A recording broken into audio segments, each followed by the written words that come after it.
मगाशी बोललो त्याच्याप्रमाणे टेरेस हा सगळ्यात मोठा फॅक्टर आहे जिथे लिकेज सगळ्यात जास्त होतं. तिथे वॉटरप्रूफिंग करताना काय काय काळजी घ्यायला हवी? आणि बऱ्याच जण खूप लोकांकडे टेरेसवर ते सोलर पॅनेल्स इन्स्टॉल केलेली असतात, तर त्याच्यामुळे काही याच्यामध्ये म्हणजे प्रॉब्लेम होऊ शकतो का?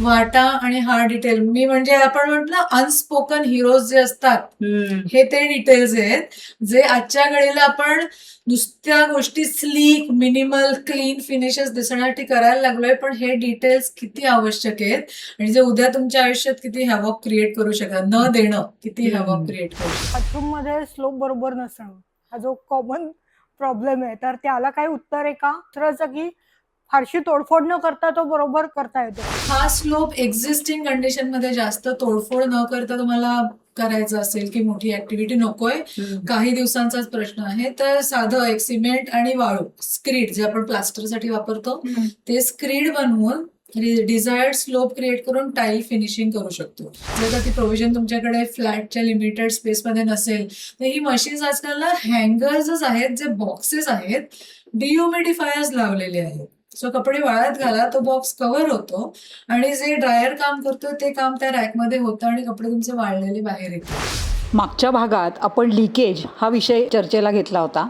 या भागामध्ये आपण त्याचंच एक्सटेन्शन त्याच्याबद्दल चर्चा करणार आहोत. पण एक्सटेन्शन म्हणजे फक्त लिकेज नाही, तर आपल्याला घरामध्ये बारीक सारीक जेव्हा दुरुस्त्या किंवा बदल करायचे असतात ते विना तोडफोड करता येतात का, याच्याबद्दल आपण बोलणार आहोत. आणि त्या संदर्भात परत एकदा आपल्याकडे गप्पा मारण्यासाठी आलेली आहे सोनल करंदीकर मोडक. तेव्हा हा एपिसोड अवश्य शेवटपर्यंत बघा.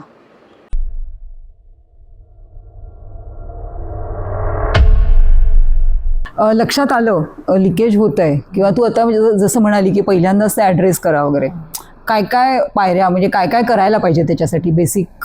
लिकेज आयडेंटिफाय झालं, आपण ॲक्नॉलेज केलं की आपण एक्सपर्टला बोलवायचं, की आयदर प्लंबरला, जर का तुम्हाला एक लेमॅन म्हणून तुमच्या लक्षात सपोज आलं की अगदी हे बीमच्या लेवलला आहे का, पाईप बाथरूमच्या साईडला आहे का, जमिनीतनं स्कर्टिंग मधनं भिंतीच्या मध्ये वर येत आहे, एक लेमॅन म्हणून तुमच्या लक्षात आलं की वी आर व्हेरी टेम्पटेड की टू जम्प ॲट कन्क्लुजन्स, आणि मला येतं कारण ह्या खूप आपल्याशी डे टू डे लाईफमध्ये आपण त्याच्या कॉन्टॅक्टमध्ये असल्यामुळे थोडंफार माहिती सगळ्यांनाच असतं या बाबतीत, पण तरी सुद्धा avoid jumping at conclusions and टेक्निशियनचा ॲडवाईस घ्या.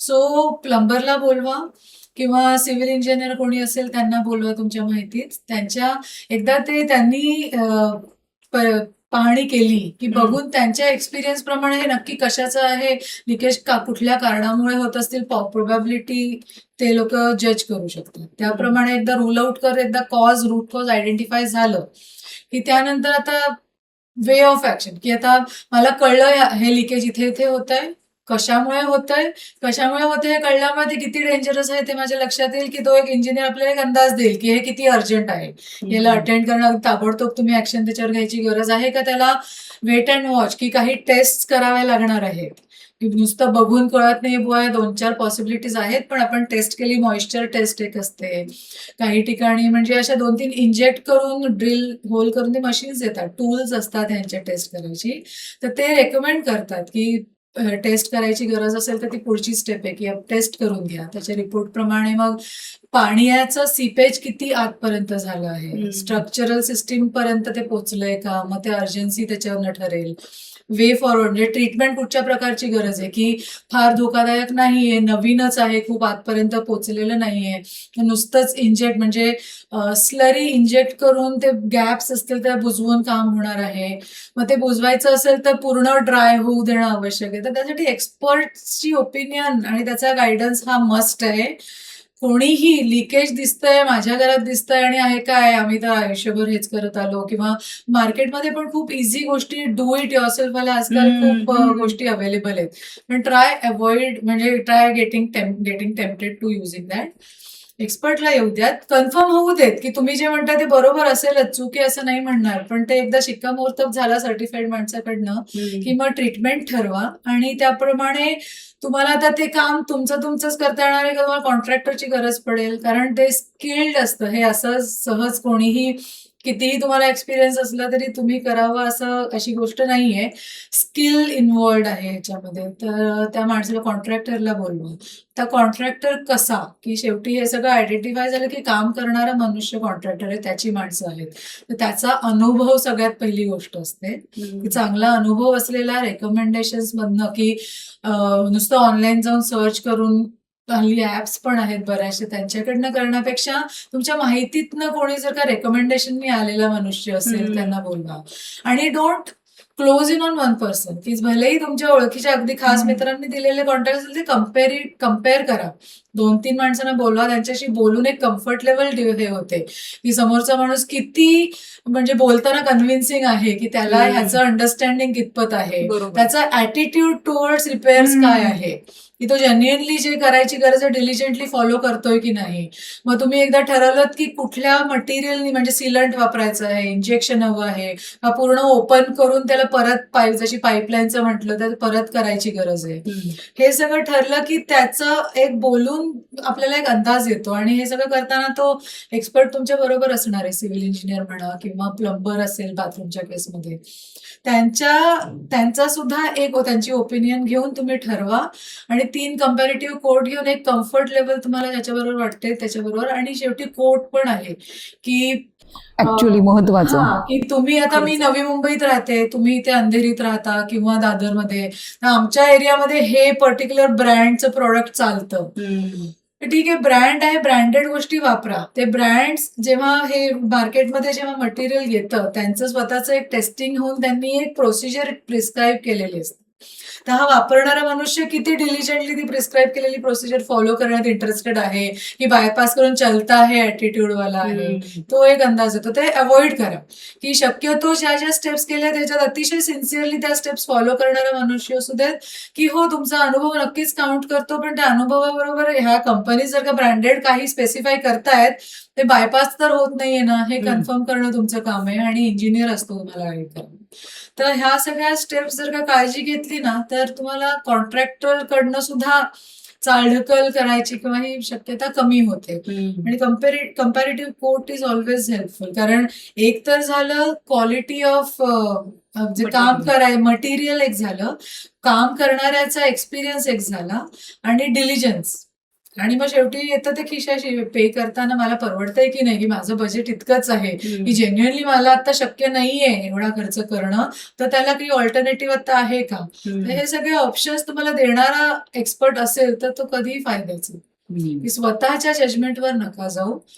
स्वतः म्हणजे कितीही माहिती असलं तुम्हाला, असं होतं बरेचदा की तुम्ही भले क्वालिफाईड नसलात तरी तुमच्या प्रोफेशनमुळे असे क्लायंट्स भेटलेत आम्हाला, की मी जवळजवळ अर्धा आर्किटेक्ट आहे म्हणून क्लेम करतात. ते असतो, त्यांना एक्सपिरियन्स असतो, नाही म्हणणार मी, पण शेवटी तुम्ही ट्रेंड नाही आहात. जे अभ्यास करून जी माणसं आहे प्रोफेशनल, बरोबर. त्यामुळे तुम्ही कधीही त्यांचं गायडन्स घेऊन काम केलेलं कधीही ऍडवाइस केलं. स्ट्रिक्टली नो, की half architect is most dangerous person. Don't do. जसं हाफ डॉक्टर गुगल वाचून वाचून तयार झालेला आहे. रिपोर्ट वाचतात ग, स्वतः रिपोर्ट ठरवतात. मला हे ChatGPT-ला सांगा, विचारतात की हा ChatGPT रिपोर्ट आलाय, नाही हो, असं नाही ChatGPT चालत. मला हे केलंय ऍक्च्युली. ते म्हणजे avoid 4-4.5 वर्ष तुम्ही जे शिक्षण घेता ते आता वाया. म्हणजे, जर का तुम्ही इथे बसून तुम्ही AI तुम्हाला डॉक्टर बनवू शकत असेल तर मग खरंच म्हणजे राम भरोसेच. खरंच आहे. प्रॉब्लेम काय होतो बऱ्याचदा, म्हणजे ज्यांना दिसतंय समोर काहीतरी धब्बा पडलाय किंवा कुठून तरी पाणी हे होत आहे, एकदा एखाद्या माणसाला बोलवलं, त्यांनी एक सांगितलं, त्याच्या बोलण्यावरती विश्वास ठेवून आपण ते काम करून घेतलं, परत दुसरीकडे कुठेतरी झालं, तो माणूस म्हणणार नाही ते त्यांनी चुकीचं केलं होतं. मग त्या केसमध्ये विश्वास नेमका कोणावरती ठेवायचा, आणि आपण हीच कामं किती काळ करत राहायची, यालाही एक हे कधी होईल जेव्हा तुमच्याकडे एक्सपर्टची ओपिनियन नसेल, की तुम्ही डायरेक्ट कॉन्ट्रॅक्टरला अप्रोच केलं, की हा ओलावा आला बाबा रे, आता या बिल्डिंग मध्ये सगळ्यांची कामं त्यानेच केली आहेत, माझ्याकडे पण असं झालं होतं म्हणून तुमच्या मैत्रिणीने सांगितलं, हे अगदी भरोशाचा माणूस आहे. आणि मग आपण एक्सपर्टला बायपास करून तो आलाय आणि त्यांनी सांगितलं, की शेवटी किती अनुभव असला तरी तो कॉन्ट्रॅक्टर आहे, त्याचा अभ्यास नाहीये, अनुभव आहे, अभ्यास नाहीये. तर त्यामुळे एक्सपर्ट ह्या स्टेप्स आहेत त्या एकही स्टेप्स बायपास नका करू. तोडफोड न करता लिकेज हे करता येतं का, कव्हर म्हणा हो, किंवा रिपेअर? ऍक्च्युली लिकेज झालं ना की लिकेजची एक्सटेंट किती सिरियसनेस आहे त्याच्यावरती काही सुपरफिशियल मेजर्स घेऊन सुद्धा लिकेज होतं, सिच्युएशनल येते. त्यामुळे किती रिसेंट आहे लिकेज, किती काळ ते सीप होत राहिलंय, त्याप्रमाणे ठरेल. काही प्रकारची लिकेजेस ब्रेकेज न करता रिपेअर होऊ शकतात आणि काही प्रकारची लिकेजेसना ऑप्शनच नसतं ब्रेकेज. म्हणजे तुम्ही कितीही सुपरफिशियली त्याला सील केलं ना तरी अल्टिमेटली ते परमनंट सोल्युशनसाठी तुम्हाला ते ब्रेक करूनच करावं लागणार.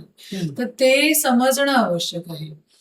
त्यामुळे आता याच्यात ट्रीटमेंट करताना जसं सुपर हेअरलाईन क्रॅक्स आहेत फक्त सरफेसवर, सपोज वॉलवरती आलेले आहेत, अगदी बारीक क्रॅक्स आहेत ज्यातनं पाणी आत आलंय आणि तर त्याच्यात फक्त सीलंट्स येतात, जसं एरलटाईट आहे. माझी खिडकी आहे ज्याच्यात स्टोन फ्रेम्स, आपण जॅम्स आणि लिंटलला वगैरे फ्रेम, स्टोन फ्रेम बनवतो आणि त्यावर आपली ऍक्च्युअल मेटलची जी फ्रेम वर्क असतं ते फिक्स करतो. त्या गॅप्स मध्ये पण कधी कधी लिकेज येतं, तर त्यात ते कधी कधी गरमीमुळे ते सुटतं. सिमेंटनीच चिकटवलेले असतात ते दगड, ते सुटतात.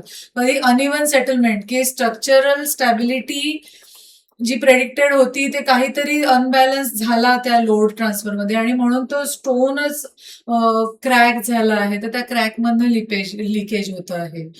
तर अशी काही आहेत जी आपण जास्त तोडफोड न करता करू शकतो. पण परत तोच मुद्दा आहे की आयडेंटिफाय करणं, की असं नुसतंच डोळ्याला दिसतंय म्हणजे ते तसंच आहे असं जरुरी नाहीये.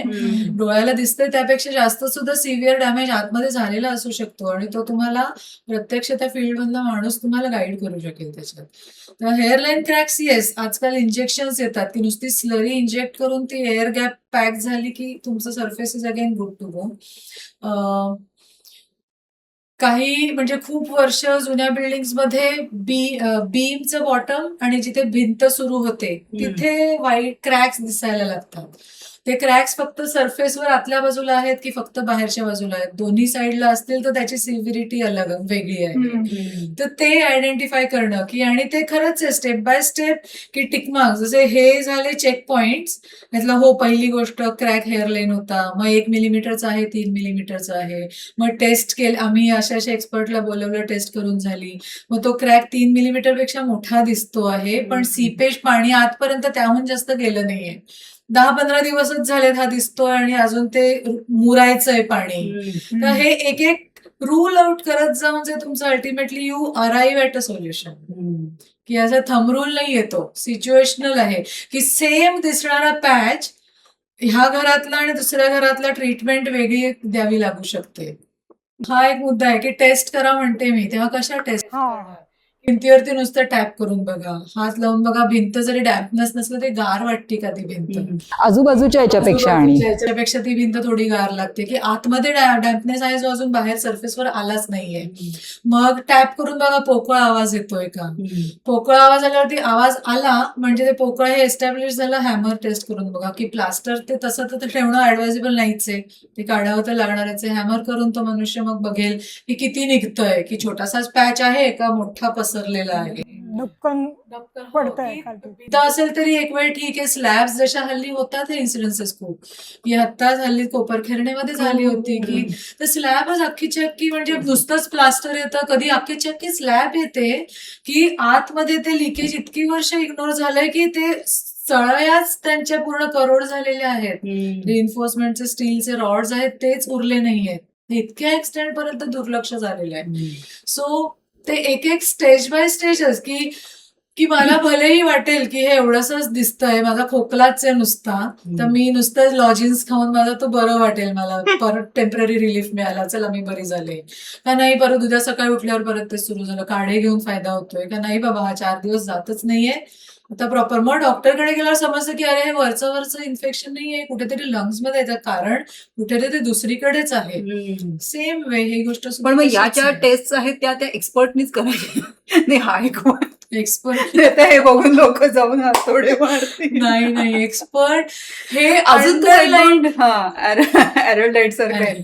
नाही आणि आणखीन एक तू मगाशी म्हणाली ती मॉइश्चर टेस्ट, हो मग ती तीच का जे हात लावून नाही आपण मॉइश्चर टेस्ट ही एक फिजिकल टेस्ट झाली लेमॅन लेवलला, हम्म. की मला एक्सपर्टला बोलवायचंय, मला कधी समजेल की अरे ही भिंत ओली, मला थंड वाटते इतर भिंतींपेक्षा, की ह्या सीझन मध्ये सुद्धा कसं आहे, म्हणजे कुठेतरी काहीतरी पाणी मुरतंय जे अजून दिसत Actually. नाहीये. मी नॉक केलं, मला पोकळपणा जाणवायला लागला, म्हणजे एक स्टेज अजून पुढे गेलेलं आहे की इव्हेंच्युअली काही दिवस पाणी मुरलंय आणि आता आतमध्ये पोकळ की सोडलंय, ते बाइंडिंग प्लास्टरने भिंतीला धरणं अपेक्षित आहे पण त्यांनी सोडलंय ऑलरेडी.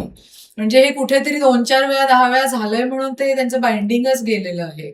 आणि मग ते एवढ्याच पॅच मध्ये आहे का बाजूला पण आहे. मग मला ह्या बेडरूम मध्ये पण दिसतंय की टॉयलेट माझं मध्ये आहे, 2 साईडला 2 रूम्स आहेत, ह्या भिंतीवर पण दिसतंय, त्या भिंतीवर पण दिसतंय. म्हणजे त्याचा स्कोप अजून वाढत गेलाय ऑलरेडी, मग त्याची सिव्हिरिटी त्याप्रमाणे वाढत जाते. आणि मग तेव्हा म्हणजे इतकी वेळ येऊ देऊ नका की डॅम्पनेस दिसतोय ना, तुम्ही लगेचच एक्सपर्टला बोलवा, म्हणजे तुमचं ते म्हणजे स्टिचिंग टाइमच परत म्हणेन मी की ते वाढेपर्यंत थांबू नका.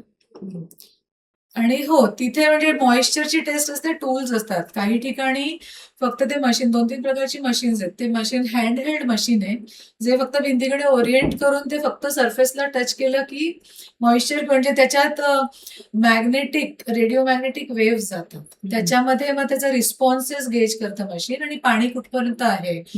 एक एको टेस्ट असते ज्याच्यात साऊंड वेव्ह सोडतात आणि त्याचा एको मध्ये म्हणजे रिटर्न त्याचा त्याप्रमाणे रिपोर्ट येतो, की त्याच्यावरनं कळतं की डेप्थ किती खोलपर्यंत पाणी गेलंय, तिकडनं येत आहे इथपर्यंत सरफेस पर्यंत आलंय का फक्त कॉलम मध्ये आरसीसी वगैरे असं होतं. तर अशा वेगवेगळ्या टेस्ट जर तो एक्सपर्ट तुम्हाला सांगेल की तुमच्या ह्या कंडिशन मध्ये कुठली टेस्ट ऍडवायझेबल आहे. पण मग अशी बोललो त्याच्याप्रमाणे टेरेस हा सगळ्यात मोठा फॅक्टर आहे, जिथे लिकेज सगळ्यात जास्त होतं. तिथे वॉटरप्रूफिंग करताना काय काय काळजी घ्यायला हवी. आणि बऱ्याच जण, खूप लोकांकडे टेरेसवर ते सोलर पॅनेल्स इन्स्टॉल केलेली असतात, तर त्याच्यामुळे काही याच्यामध्ये म्हणजे प्रॉब्लेम होऊ शकतो का? एक प्रश्नात थोडासा एक फक्त आपण हे बदल करूयात की टेरेसवर लिकेज नाहीये, टेरेसमुळे घराच्या आत लिकेज होतं. कन्व्हेन्शनली वर्षानुवर्ष जेव्हा छोटी घरं होती, हाय रायझेस बनणं सुरू होत होतं, तोपर्यंत ब्रिक बॅट कोबा नावाचा एक टिपिकल वॉटरप्रूफिंगचा प्रकार होता. Brick bat coba. Brick bat काय कोबा. असतात? विटांचे तुकडे, त्याला कोबा म्हणतात. म्हणजे विटांचे तुकड्या, स्लॅब वरती विटांचे तुकड्यांचा एक लेअर बनवायचा आणि त्यावर सिमेंटची स्लरी करून ती सील होते. आणि मग जिथे वॉल सुरू होतीये तिथे वाटा नावाची एक असा राउंडिंग करतो. हा तर हा खूप महत्वाचा मुद्दा आहे. आता ओघात आलाय तर हा मुद्दा मी बोलणं, I would like to talk about it. वाटा की वॉटरप्रूफिंग केलंच, पण जिथे हे परत तो एक क्रॅक आहे ना, ती गॅप आपण क्रिएट करतोय. स्लॅब झाली, ती स्लॅब बीम म्हणून कन्वर्ट झाली आणि त्या बीम वरती आपण भिंत बांधली जी पॅरापिट वॉल म्हणून बांधली गेली टेरेस लेवलला. तर जिथे ब्रिक्सचा चुरा आहे, विटांचा चुरा भरलाय, त्याच्यावरती सील केलं मी सिमेंट स्लरी घालून, तो जॉईंट आहे, एक प्रकारचा क्रॅकच डेव्हलप होणार आहे तिथे जर का सील. त्यामुळे ते राउंडिंग करून हे जे सिमेंट स्लरी असते ती भिंतीवरती चढवतात, जेणेकरून तो क्रॅक तिथे डेव्हलप नाही होणार फ्युचरमध्ये. आणि ते करताना ना एक हलकंसं प्रोजेक्शन त्याला काढतात, की जे पॅरापिट वरून पाणी, जे पावसाचं पाणी वाहून येतं, ते सीपेज म्हणजे क्रॅक जरी आला तरी तिथे आत घुसत नाही, ते सरफेसवरनं ड्रिप होऊन सरफेसवर पडतं आणि टेरेसच्या स्लोप प्रमाणे ते वाहून ड्रेन होतं.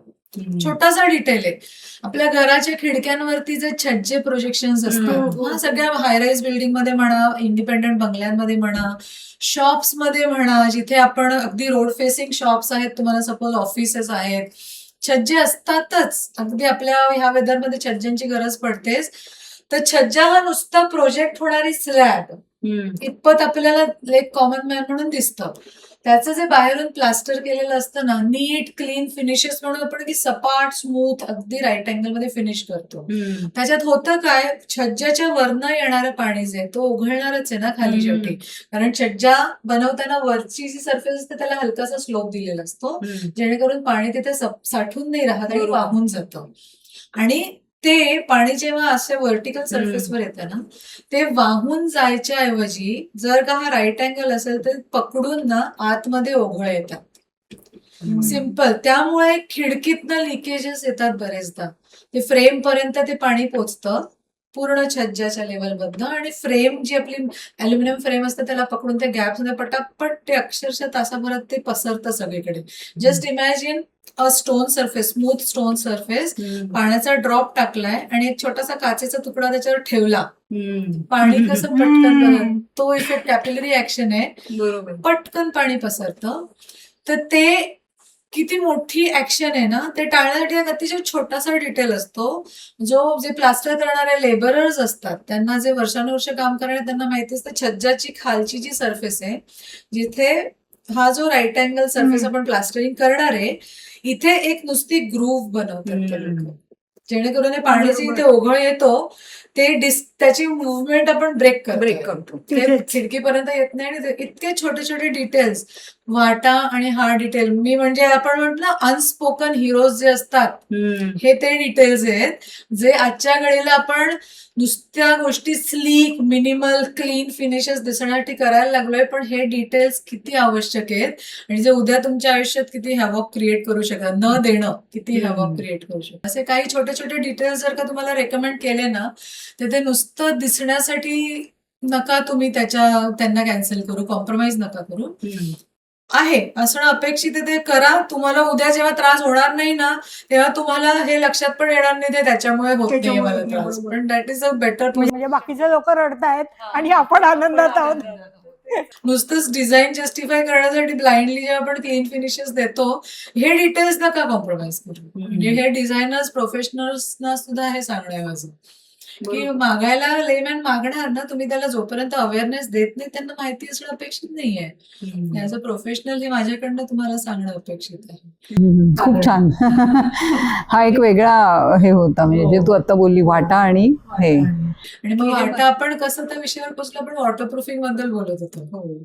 तर टेरेसमध्ये हे ब्रिक बॅट कोपा अगदी कन्व्हेन्शनल, ट्रेडिशनल, वर्षानुवर्ष आपण ते विटांच्या चुऱ्याने हे करतो. त्याचा दुसरा फायदा काय आहे ना, विटा स्वतः एकतर पोरस असतात, आणि चुरा भरतो त्यामुळे एअर गॅप्स त्याच्यात पण असतात, आणि वरून सिमेंटने सील केलं ना की एक इन्सुलेशन बनतं, की वरून जेव्हा डायरेक्ट उन्हाळ्यामध्ये तापतोय आपलं रूफ, तेव्हा आतली स्लॅब, कारण स्लॅब पटकन गरम होते.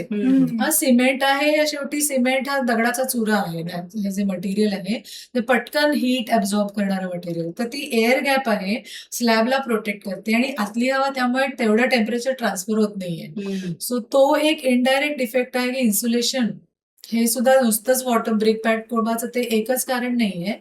वॉटरप्रूफिंग आहे आणि इन्सुलेशन पण होतंय, आतली हवा थोडं थंड राहणं बाहेरच्या म्हणतात खोल्या किंवा हे जे आहे ते, ही दोन आहेत. तर त्या व्यतिरिक्त वॉटरप्रूफिंगचे अजून काही प्रकार आहेत, ज्याच्यात बिटुमेन असतं, डांबराच्या चक्क शीट्स येतात, थिन डांबराच्या शीट्स येतात, रोल फॉर्म मध्ये येतात, त्या पसरायच्या टेरेसवरती. आपलं एक बेस लेवल ते बेडिंग देऊन बेस प्रिपेअर करतात, त्याच्यावरती या शीट्स पसरतात, आणि रोल्स असतात ना, एक पर्टिक्युलर विड्थ असते, आपले कापडाचे कसे तागे असतात तसा रोल येतो, ते अनरॅप करणार, आणि जिथे जॉईंट येतो तिथे पर्टिक्युलर हीट प्रेस करून ते जॉईंट सील करतात. ते डांबर असल्यामुळे गरम झालं की ते वितळतं आणि ते होमोजिनस एक लेअर तयार होतो. तर त्याचा एक फायदा काय आहे ना, डांबर इन इट सेल्फ थोडं फ्लेक्झिबल मटेरियल, इलास्टिक आहे, की गरमीमुळे ताणलं पण जातं, कारण त्याचा फॉर्मच बदलतो ऍज अ मटेरियल, आणि थंडीमध्ये ते कॉन्ट्रॅक्ट होऊन घट्ट, पण ऍट द सेम टाइम त्या कॉन्ट्रॅक्शन आणि एक्सपान्शनमुळे त्याचं ब्रिटलनेस नाहीये, इलास्टिसिटी आहे. त्यामुळे क्रॅक्स जे सरफेस हेअरलाईन क्रॅक्स बद्दल बोलत होतो ते या केसमध्ये येत नाही. सो तो एक वॉटरप्रूफिंगचा प्रकार आहे. हल्ली एक लेटेस्ट, म्हणजे अगदी लेटेस्ट नाहीये, पीयू कोटिंग तुम्ही ऐकलं असेल, म्हणजे जनरली पीयू कोटेड विंडोज येतात. तर हे पीयू काय असतं, पॉलियुरिथिन, अजून इलास्टिक मटेरियल आहे, ते आर्टिफिशियल मटेरियल आहे, नॅचरल मटेरियल नाहीये, पण व्हेरी इफेक्टिव्ह. जसं डांबराचा इफेक्ट आहे त्याहून जास्त एफिशियन्सी याची आहे. सो ते लिक्विड फॉर्म मध्ये येतं. डांबराचे जसं शीट्स, सॉलिड शीट्स येतात, रोल करून ते हीट प्रेस करून जॉईंट सील करतो. या केसमध्ये पॉलियुरिथिन लिक्विड आहे, ब्रशने अप्लाय करतो सरफेसवर, it creates a skin, very thin skin on the surface, आणि हेअरलाईन क्रॅक्स असले तरी ते सील होतं. आणि because it is elastic, again ते इलास्टिसिटी असल्यामुळे expansion, contraction, heat change, temperature changes मध्ये ब्रिटल न होता ते क्रॅक सस्टेन करतं आणि लॉंगर ड्युरेशन म्हणजे 10-12 वर्ष सुद्धा त्याचे जे ब्रँडेड आपण घेतो जर का व्यवस्थित बरोबर पद्धतीने ते ले केलं तर त्याचं इफेक्टिव्हिटी राहते, की असं नाहीये की वॉटरप्रूफिंग केलं तरी 1-2 वर्षातच ते इफेक्टिव्ह राहत नाही. Only and only if quality of जो ब्रँड आपण वापरतो ते जर का सबस्टँडर्ड मटेरियल वापरलंय, लेमॅनशिप म्हणजे जे लेबरर्स आहेत त्यांनी मटेरियल ले करताना काही स्टेप्स गाळले आहेत आणि direct jumping at the final, की नुसतं दिसताना छान दिसतंय पण मधल्या स्टेप्स गाळून ते बेसच नाही प्रिपेअर केला आहे किंवा ह्या गोष्टी जर का बरोबर नसतील केल्या तरच वॉटरप्रूफिंग फेल जाईल. अदरवाईज वॉटरप्रूफिंग 10-12 वर्ष माझ्या अंदाजाने तरी म्हणजे इफेक्टिव्ह राहतं. अजून एक आपण मगाशी म्हणजे तो एक मुद्दा घेतला होता, सोलर पॅनेल हे केली असतील गच्चीवर त्यात तर सोलर पॅनल हे रिसेंटली खूप प्रमाणात प्रमोट करतात, सबसिडाईज येतात आणि खरोखर एक खूपच फ्री अबंडन्स मध्ये अवेलेबल असलेला एनर्जी सोर्स आहे सोलार, की कोणी आपल्याला पैसे नाही द्यावे लागेल, फक्त आपल्याला ती सोलर एनर्जी ट्रॅप करायची आहे आणि आपल्याला वापरायची इलेक्ट्रिसिटी म्हणून, की एक वन फॉर्म ऑफ एनर्जी दुसऱ्या एनर्जीमध्ये कन्वर्ट करून वापरतोय. आणि भारत म्हणजे आपण एक तर विषुववृत्तीय प्रदेशात आहोत आणि भारत बऱ्यापैकी उन्हाळा आणि म्हणजे आपल्याकडे खूप भरपूर सनलाईट आहे, की डे लाईट सुद्धा खूप असतो आपल्याकडे, म्हणजे बाकी जे नॉर्थ आणि साऊथ पोल्सकडे जे आहेत त्याप्रमाणे आपण खरंच लकी आहोत त्या ह्याच्यात, की रिन्युएबल एनर्जी सोर्स आहे. तर तो अजून आपण पुरेसा नाही वापरतो. तर ते जेव्हा सोलर पॅनल लावायचे आहेत तर ती सोलर पॅनल तुम्ही तर कशी लावता, ते एक्झिस्टिंग घर आहे पण इन्स्टॉल करायची आहे, तर ऑब्व्हियसली RCC म्हणजे फ्रेमवर्क बनवतो आपण, एक MS चा फ्रेमवर्क बनवतो. आता ते कशावरती लावणार आहोत, तिथे डायरेक्ट स्लॅबवर लावतो का आपण? जर आपण स्ट्रक्चरचं लोड ट्रान्सफर जर का पाहिलं, स्लॅब बीमच्या थ्रू कॉलम्स मधनं लोड जमिनीवर प्लिंथवरती ट्रान्सफर करते. आणि भिंती असतात हे फक्त फिलर आहेत, ब्रिक्सच्या भिंती आहेत, कॉन्क्रीट ब्लॉक्सच्या भिंती आहेत, पार्टिशन, ह्या फक्त फिलर आहेत. त्या लोड ऍक्च्युअल स्वतःच्या डेडवेट व्यतिरिक्त त्या लोड ट्रान्सफर नाही करत. तर त्या बीम्स पाहून जर का आपण आपली स्ट्रक्चरल सिस्टीम त्याच्यावरती अँकर केली ना, तर ते होल्ड फास्ट म्हणा किंवा अँकर स्क्रूज जे आपण अँकर करतो तर त्याला व्यवस्थित सील करणं म्हणजे सोलर करावंच लागतं. पहिली गोष्ट फ्लॅट स्लॅबवर नका करू, कारण ते वॉटरप्रूफिंग वरती नाहीच करत. बरोबर पद्धत काय आहे करायची, RCC बीम्स आयडेंटिफाय करा आणि त्यावर ते स्ट्रक्चर करा. सो समजा मला 20 ठिकाणी अँकर करायचं आहे तर 2-3च आहेत जे स्लॅबवर मला सपोर्ट म्हणून घ्यावे लागू शकतात आणि मग तेव्हाच ते जे वॉटरप्रूफिंग मला होल करावंच लागणार मला अँकर बोल्ट आत घालण्यासाठी. मग ते होल प्रॉपर सील केलंय की नाही हे त्याचं फक्त कन्फर्म करा. ते सील जर का ओपन असेल ना तरच तुम्हाला ते वॉटरप्रूफिंग तुमचं कॉम्प्रोमाइज होईल. आणि मग ते झालं की ब्रिक बॅट कोबा किंवा जे काही तुम्ही वापरलं एकदा ब्रेक क्रॅकच झाल्या म्हटल्यावर पाणी जाणारच आहे. बाथरूम मध्ये स्लोप बरोबर नसणं हा जो कॉमन प्रॉब्लेम आहे, तर त्याला काही उत्तर आहे का? आणि दुसरं असं की फारशी तोडफोड न करता तो बरोबर करता येतो का? ओके बाथरूम, स्लोप हा खूपच क्रिटिकल विषय आहे जो दिसत नाही डोळ्याला. इतका कमी स्लोप असतो तो की आपल्याला डोळ्याला दिसत नाही तो, पण हो टेक्निकल लोकांना माहिती असतं की हा स्लोप आहे. त्या 2 ठिकाणी स्लोप लागतात आपल्याला. जर आपण एक रेसिडेन्सच्या हिशोबाने बघत असू, टॉयलेट मधला एक स्लोप आहे जे पाणी वाहून जायला हवा. तो जनरली 1:40 to 1:50 1:60 म्हणजे हा स्लोप रेशिओ आहे. 1:60 जेव्हा मी म्हणते की 1 सेंटीमीटर आणि 60 सेंटीमीटर एवढा ठीक आहे. हा जो पाणी वाहून जायला पाहिजे आणि तो तेवढा नाही दिला जात. कारण आपण कधी आता तुम्ही हे नोट केलं असेल, आपण जेव्हा पॅसेज मधनं टॉयलेटमध्ये घुसतो एक हलकासा ड्रॉप असतो, सेम लेवलला नसतं फ्लोरिंग, तो एक टाईल ड्रॉप म्हणतो त्याला, जनरली कॉमन टर्म आहे टाईल ड्रॉप असतो. सो टाईलचा थिकनेस जर का 1 सेंटीमीटर पकडला एवढा नसतो, पण सपोज एक सोपे जायला म्हणून 1 युनिट आपण पकडला टाईलचा थिकनेस आहे, तर तो तेवढा ड्रॉप असणं अपेक्षित आहे की धुताना वगैरे ते पाणी उलट बाहेर येत नाही, हे एक कारण झालं. आणि तिथून फर्दर जिथे ड्रेन पाईप आहे त्या ड्रेनेज नाहणी ट्रॅप पर्यंत हा साधारण 1:60चा 1 सेंटीमीटर राईज साठी 60 सेंटीमीटर हा बराच असतो, म्हणजे तेवढा स्लोप तरी असायला पाहिजे. म्हणजे जर का माझी 60 सेंटीमीटर्स लांबी, म्हणजे 60 सेंटीमीटर्स इज 2 फूट, 2 फुटाच्या अंतरासाठी 1 सेंटीमीटरचा हा स्लोप झाला. हा, तर तसा नजरेला दिसत नाही, पण तो स्लोप असणं अपेक्षित आहे बाथरूमसाठी. आणि टेरेससाठी साधारण 1:80, थोडा अजून जेंटल होतं, म्हणजे खूप स्टीप नव्हता, थोडा जेंटल होता अजून तो स्लोप. तर टेरेससाठी तेवढा 1:80 टू 1:100 असा स्लोप आवश्यक आहे. हा इंडियन स्टँडर्ड म्हणजे कोड्स मध्ये स्पेसिफाय केलेला स्लोप आहे. तर आता हा तोडफोड न करता जर का काही कारणाने हा स्लोप कॉम्प्रोमाइज्ड असेल आणि घर घेतलंय आणि पाणी जमतंय, जातच नाहीये, तर तो बाथरूम मध्ये करता येऊ शकतो म्हणेन मी. पण ते परत एक फुल proof solution me as a professional recommend नाही करणार. हा स्लोप एक्झिस्टिंग कंडिशन मध्ये जास्त तोडफोड न करता तुम्हाला करायचं असेल की मोठी ऍक्टिव्हिटी नकोय, काही दिवसांचाच प्रश्न आहे, तर साधं एक सिमेंट आणि वाळू स्क्रीड जे आपण प्लास्टरसाठी वापरतो ते स्क्रीड बनवून डिझायर्ड स्लोप क्रिएट करून टाईल फिनिशिंग करू शकतो. एक्झिस्टिंग टाईल वरती तो लेअर.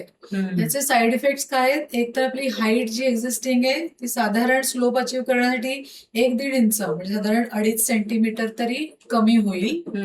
ते एक झालं. तर हाईट मध्ये प्रोव्हिजन असले तरी हे जे मटेरियल आपण ले करणार आहोत on top of existing floor, ज्या आपल्या एक्झिस्टिंग सिरॅमिक टाईल्स आहेत त्याच्यावर ले करणार आहोत, तर याचं डेडवेट घेण्यासाठी एक स्टँड अलोन टॉयलेटसाठी करतोय तर ठीक आहे, पण सर्रास मी हा प्रॉब्लेम आला आणि सगळ्याच फ्लॅटमध्ये केलं, डेडवेट त्या मटेरियलचं असणार आहे. तर त्या लोडिंगसाठी मी डिझाईन केलंय का माझं आरसीसी स्ट्रक्चर, तर ते कन्सल्ट केल्याशिवाय आपल्या मनाने कोणीही करू नये.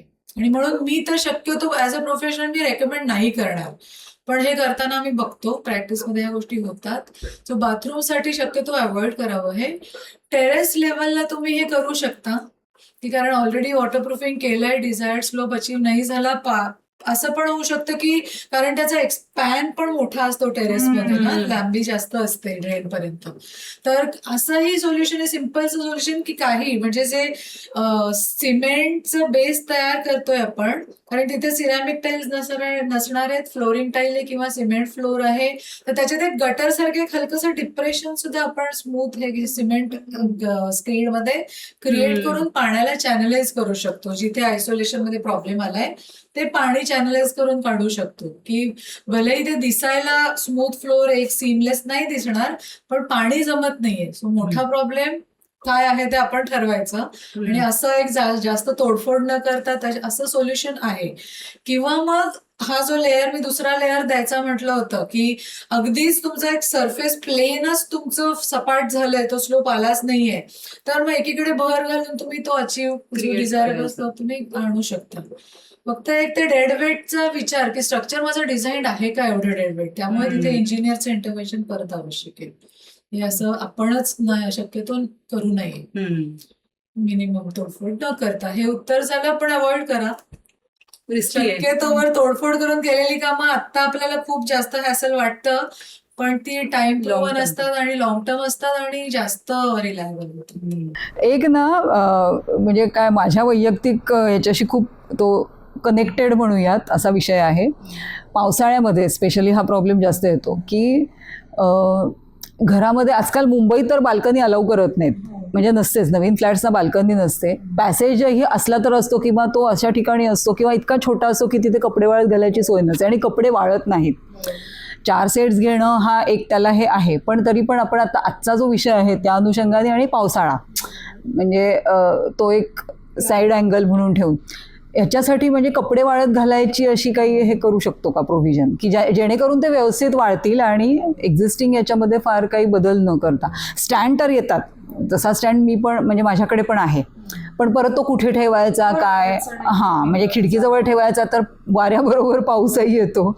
तर हे सगळ्यांनी म्हणजे मला उत्तर अपेक्षित आहे. याच्यात थोडा ना डिझाईन इनोव्हेशनची गरज आहे, जे मी असं नाही म्हणणार की अजूनही आपण लॅक करतोय. आता आहेत अशी डिझाईन इनोव्हेशन्सचा विचार करणारी लोक आहेत डिझायनर्स, की घर बांधतो ना, आता हे लिमिटेशन कशामुळे आलं की आपल्याकडे मास हाऊसिंगची गरज निर्माण झाली, त्यामुळे स्टॅकिंग व्हायला लागलं. एकाच प्रकारची 100 घरं एकावर एक उभी आहेत बाल्कनी नाहीये कारण आपल्याला मॅक्सिमम स्पेस आतमध्ये हवी आहे, त्यामुळे आपण ते सेव्ह करायला बाल्कनीज एलिमिनेट होत आहेत. युटिलिटी एरिया नाहीये. समजा जरी रो हाऊसेस असली, बंगले असले, आपण कशी एक डेडिकेटेड स्पेस, आउटडोर स्पेस, मोरी म्हणा, युटिलिटी, फ्रीज, वॉशिंग हे देव पूर्वीच्या घरांमध्ये असायची, ती एलिमिनेट झाली, सगळं मिनिमल होत गेलं. वॉशिंग मशीन सुद्धा आता किचन मध्ये आलंय, त्याच्यासाठी वेगळी डेडिकेटेड जागा नाही, बाथरूम मोठी देत नाही आपण, कारण त्या फ्लोर स्पेस वाचवायची आपल्याला, ऑप्टिमम करत चाललोय. तर हो, बाल्कनीज नसतात, तर त्यामुळे हे मला पण खटकतं की कधी जातो सुंदर बिल्डिंग आहेत आणि त्याच्या रेलिंगच्या साईडला कपडे आयदर वरती आहेत आणि मग तो घालणाराच म्हणजे खूप लेवलवरती आहे की ते व्यवस्थित होणं प्रत्येक माणसाकडे किती आहे. तुम्हाला त्याचा खरंच एकदा पडदा ओढला की बाहेरच्यांना त्रास होतो. तुम्हाला जर का त्याचा त्रासच होणार नसेल तर तुम्ही त्याला एक्नॉलेजच करत नाही. पण हीच गोष्ट जर का माझ्याकडे 2 गोष्टी आहेत, तर रिट्रॅक्टेबल हल्ली आपल्याकडे खूप कॉमनली येतं, तर इट्स अ गुड सोल्युशन की तो रेलिंगचा रॉड आपल्या हाईटलाच नाहीये की माझा हात पोचायला पाहिजे म्हणून एक पर्टिक्युलर हाईटला रॉड दिलाय आणि मी हाताने घालू शकते आणि मग ते कपडे सतत माझ्या आय लेवलला हलत राहतात. तर त्याऐवजी रिट्रॅक्टेबल पुली लावलेले जे रॉड्स असतात ना, की तुम्ही ते उघडा, किती सिम्पल मेकॅनिझम आहे हा, मेकॅनिकल पुली सिस्टीम आहे. ते फक्त ओढायची दोरी, रॉड खाली येतो, कपडे वाळत घाला, पुली खाली घेतली, रॉड वरती जातो, तुमच्या आय लेवलला परत मोकळेपणा येतो. जनरली बाहेरनं तुम्ही जेव्हा स्ट्रक्चर बघता ना, बीम्स असतात फेसवरती, ते कपडे शक्यतो मॅक्सिमम त्या बीमच्या आड झाकले जातात. किंवा मग तुम्ही जर का खरोखर as a developer if you are designing consciously, तिथे तुम्ही असा एक स्क्रीन तुमच्या डिझाईन एलिव्हेशन मध्येच देऊ शकता की जो व्हर्टिकली तेवढी डेप्थ तुम्हाला कपड्यांची एक साधारण 2.5 फूट 3 फूट एवढे हँगिंग असतात आपले कपडे, तेवढा तो स्क्रीन आलाय ज्याच्यामध्ये ते कपडे लपलेत, पण तेच ऍट द सेम टाइम बाहेरच्या वाऱ्यामुळे कपडे वाळतायत त्या लेवलला. ते सोल्युशन झालं जे आपल्याकडे खूप इझिली अवेलेबल झालंय. सरळ सरळ पॅसेज नसला तरी तुमच्या बेडरूम मध्ये खिडकीच्या साईडची जागा आहे. पडदे जसं फॉल सिलिंग केल्यावर जर का तुम्ही वरपासनं पडदे घेत असाल तर ते चान्स कमी आहे. पण हेच जर तुम्ही घराचं काम करून घेताय तर खिडकीचं जे रेलिंग असतं ते रेलिंग अशा पद्धतीने डिझाईन करा ज्याच्यातनं फोल्डिंग रॅक्स बाहेर येत आहेत. इव्हन तुमच्याकडे 1.5 फूटच जरी जागा असली, ते ओढलं, कपडे वाळत घातले, रेलिंग असल्यामुळे बाहेरून तुम्हाला ते कपडे आयसोर म्हणून दिसत नाहीयेत, वाळले कपडे ते रेलिंग तुम्ही कोलॅप्स करून ठेवलं, ती जागा फ्री राहते. तो एक ऑप्शन आहे. थोडंसं डिझाईन इन्व्हेन्शन अगदी, आणि याच्यात फार काही असं एक्सक्लुझिव्ह तुम्हाला रॉकेट सायन्सची गरज नाही, खूप छोट्या छोट्या इमॅजिनेशन्सनी होतं. अशी काही जसं आपल्याकडे पूर्वी फक्त हाताने कपडे धुवायचे, मग वॉशिंग मशीन आलं, सो मशीन्स येत चालली आहेत ना, आपल्याला गरजा जशा वाढतायत मशीन्स पण त्या दृष्टीने येत चालली आहेत. मग आपल्याकडे ह्युमिडिटी कंट्रोल करायला एसी आले. आता एसी फक्त एअर कूलर म्हणून वापरताय का एअर कंडिशनर म्हणून वापरताय? सो एसीचं काम फक्त टेम्परेचर बदलवणं नाही, तेवढं नाहीये, ते डिह्युमिडिफाय करतात इंडोर्स. आणि म्हणून ऑफिसेसमध्ये म्हणा, जिथे हेवी तुमच्याकडे जसे कम्प्युटर्सचा वापर वाढायला लागला, एसी वाढायला लागला, सर्व्हर्स आहेत, सो जसं फंक्शन बदलत गेली, आपल्या डिमांड्स बदलत गेल्या, कामाचा प्रोफाईल बदलत गेला, हे एसी आले, मशीन्स डेव्हलप होत गेली, मग ते डिह्युमिडिफायर्स आले. तो एसी हे फक्त टेम्परेचर नाही, तो आपल्याला हवेतली आर्द्रता कमी करायला पण मदत करायला लागला.